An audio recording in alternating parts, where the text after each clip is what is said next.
The direction of technology. Where is technology headed? Where are we going as a species? It is impossible to predict future technologies without understanding the motivations that steer the direction of technological development. To know the universal source of value is to know what all sentient creatures want.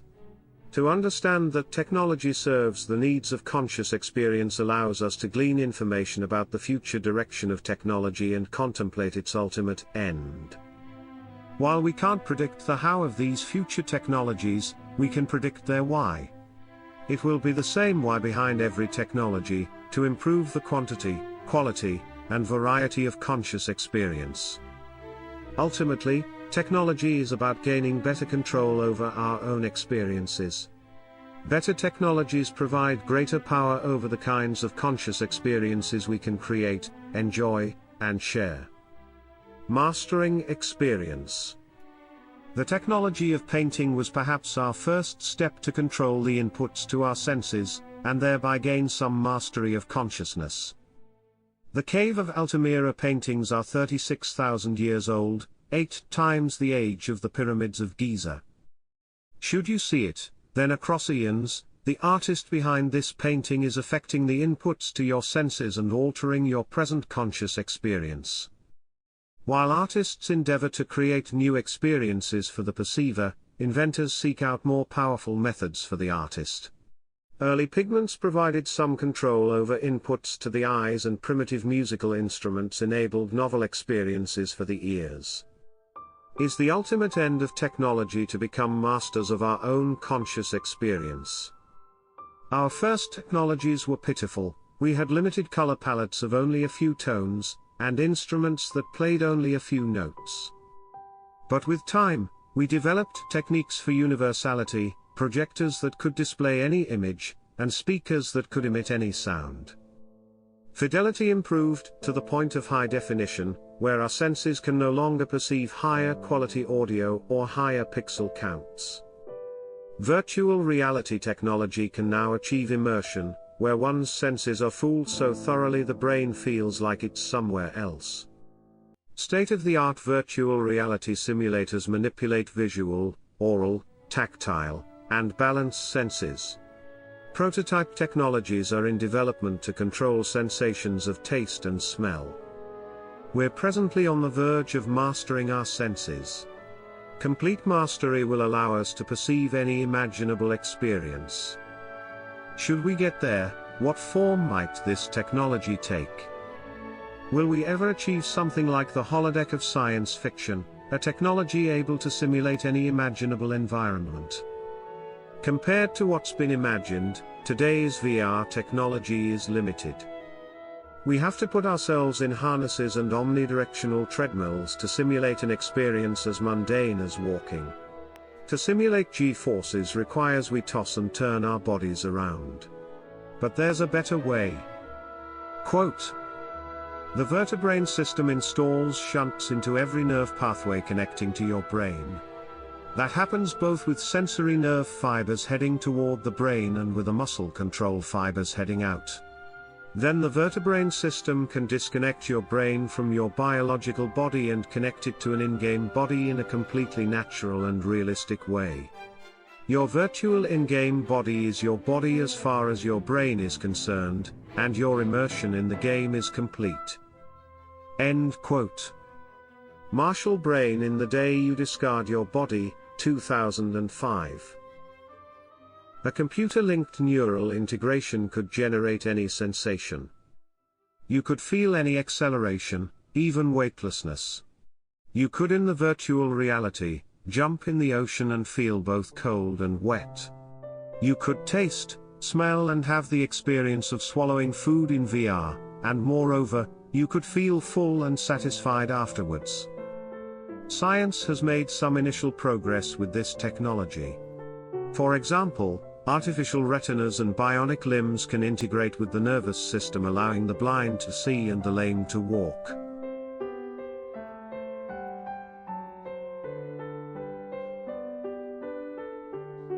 Quote, "As soon as I put my foot on, it took me about 10 minutes to get control of it. I could stand up and just walk away, I couldn't explain it. It was like, I was moving it with my muscles, there was nobody else doing it, the foot was not doing it, I was doing it, so it was really strange and overwhelming. End quote. Gummy Olafsson in interview, 2015. Elon Musk's company Neuralink seeks to commercialize technologies of brain-computer interfaces.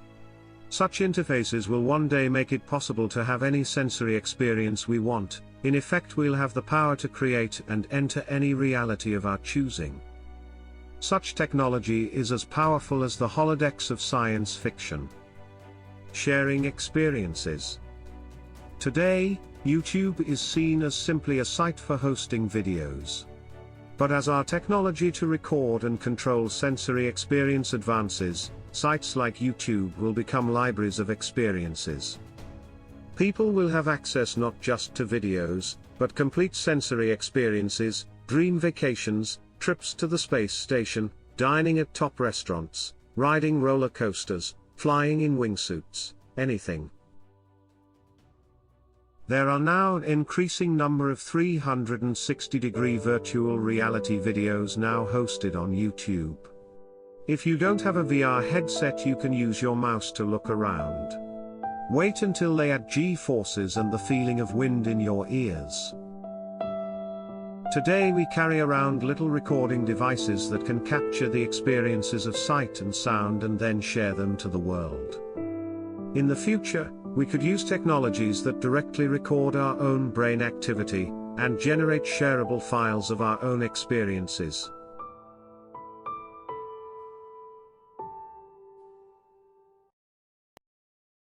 It sounds far-fetched, but scientists in Japan have already used brain scanning technology, coupled with AI, to read the content of dreams and extract visual information directly from a subject's brain.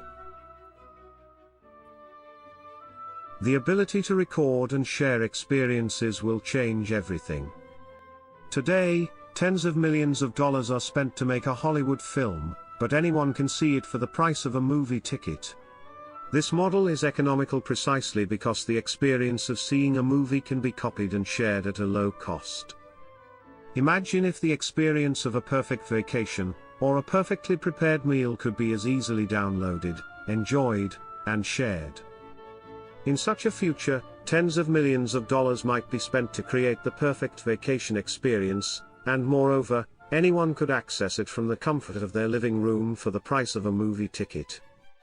In such a future, we might spend a large fraction of our time creating, recording, searching for, discovering, sharing and enjoying content, living in a virtual reality of ideas and experiences. Perhaps such a life is not so different from how people live today. Explorers of consciousness. When technology has rid the world of suffering, disease, and death, what then? What will it all be for, once the struggle to survive is gone? How will we spend our time? When everyone has as much quantity of experience as they want, the remaining focus will be on the quality and variety of experience. Artists, storytellers, and content creators of all kinds will design and share new sensory experiences. They will write and share compelling stories, and you will be able to live the lives of any of the characters. If technology cures mortality, we could live for millions of years. Then downloading and experiencing a 70-year lifetime represents the same time investment as a 30-minute TV episode. For all you know, your life could be such an experience, one found in a library of experiences. See, are we living in a computer simulation? In the short story A Conversation, a member of an advanced alien civilization explains what life is like where he comes from. Quote, "We live in the realm of possibilities. Here, anything is possible. Anything we can imagine, we can make real, almost effortlessly. So in a sense, we are exploring a universe of imagination, which is much more vast than any physical universe, And this is what we explore most of all, we are exploring the potentiality of consciousness. End quote. Douglas S. Jones in A Conversation, 1996. Since all conscious life is motivated by pursuit of the supreme good, predictions for the future of technology apply as well to aliens or conscious artificial intelligences as it does to humans. When it comes to exploring the infinite potentiality of possibility, imagination and creativity become the chief commodity. Quote, "I am enough of the artist to draw freely upon my imagination. Imagination is more important than knowledge. Knowledge is limited. Imagination encircles the world." End quote. Albert Einstein in What Life Means to Einstein, 1929. For such advanced civilizations, imagination rather than physical observation becomes the primary source of knowledge. For imagination enables creation of new conscious experiences, representing new ways to know, feel, realize, perceive, sense, and be. Traveling across the physical universe takes time, and there's also no guarantee you'll find anything of interest once you arrive. If we do travel through space, we may spend all of our time in holodecks, just as travelers on planes occupy themselves with screens or books. Rather than explore outer space, our attention would turn inward, to the infinitely richer possibilities that exist in inner space. We would become psychonauts, explorers of consciousness itself.